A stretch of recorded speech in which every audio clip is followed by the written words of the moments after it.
They found him deep under the soil, a yogi buried for days, his body motionless, no breath, no heartbeat. But when they touched his skin, it was warm. Not the cold stillness of death, but the strange, silent pulse of something beyond life.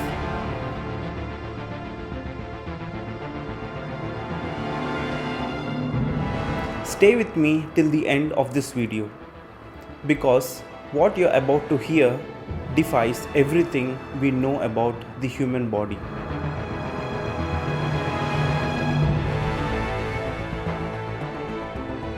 Across India, especially in ancient Tamil Nadu and the Himalayas, stories of Samadhi, conscious burial, are not uncommon. These aren't myths or blind faith. Even in recent times, there have been accounts of yogis who entered such deep states of meditation that all physiological functions stopped. No breath, no pulse, no heartbeat.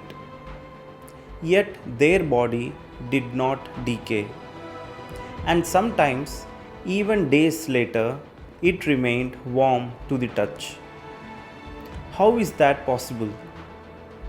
Science calls it impossible, but yogic science calls it mastery, the art of dismantling life consciously.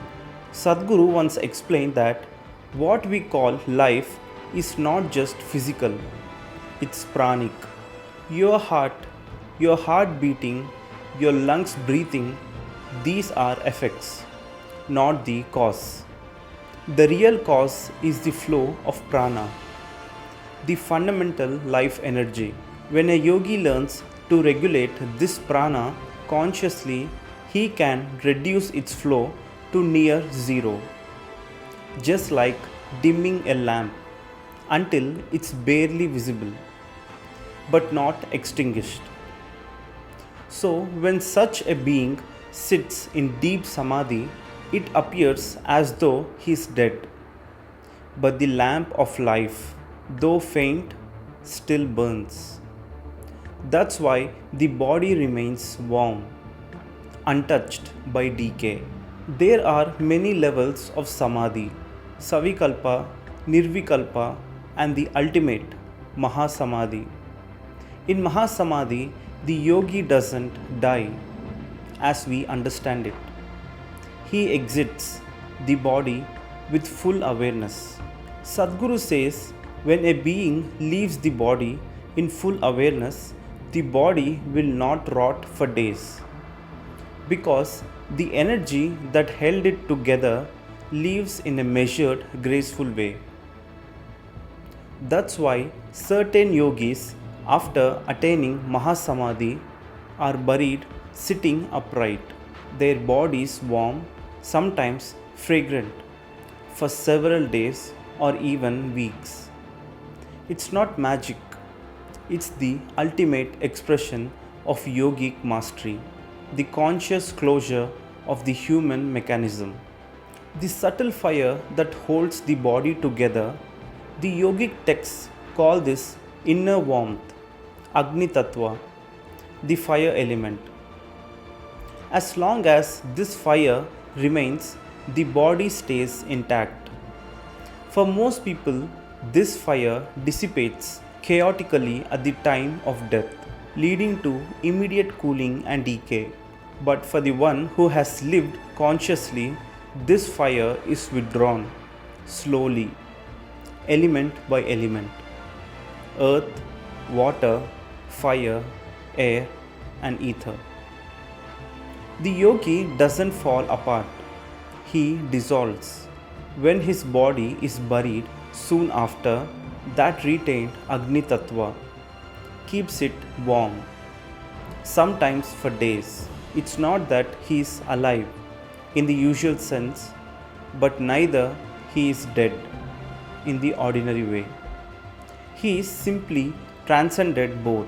In South India, the Jiva Samadhis of great saints like those of Raghavendra Swami or Patanjali Siddhar still radiate powerful energy centuries later. People who meditate near them often report sensations of warmth, vibration, or a presence. Even in modern times, accounts exist of yogis being buried and later exhumed with the body still intact. No smell, no decay. Sadhguru once mentioned that in certain Himalayan caves, even after 60 or 70 years, the skeletal remains of realized beings are still strangely preserved, as if life refused to leave completely. What science calls impossible, yogis call natural, when consciousness is absolute. Why it's dangerous to attempt without guidance.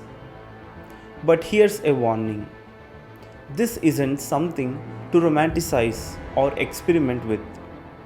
The path of consciously detaching from the body requires immense stability, precision, and inner mastery.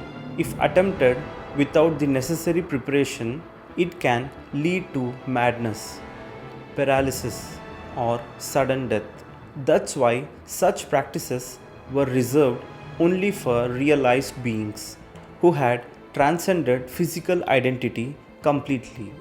Sadhguru often says the body is a vehicle until you learn to drive it with complete awareness. Don't try to park it permanently. So, what can you and I take from this? It's not about wanting to perform miracles or die consciously. It's about learning to live consciously with such intensity that even death becomes a choice, not an accident. When you walk, eat, breathe, or speak with awareness, you're slowly taking charge of your own energy. That's the true purpose of yoga, not twisting the body, but mastering the boundaries of life itself. If this stirred something within you, share it with someone who walks the path of seeking. Let's bring back the forgotten science of consciousness into the modern conversation.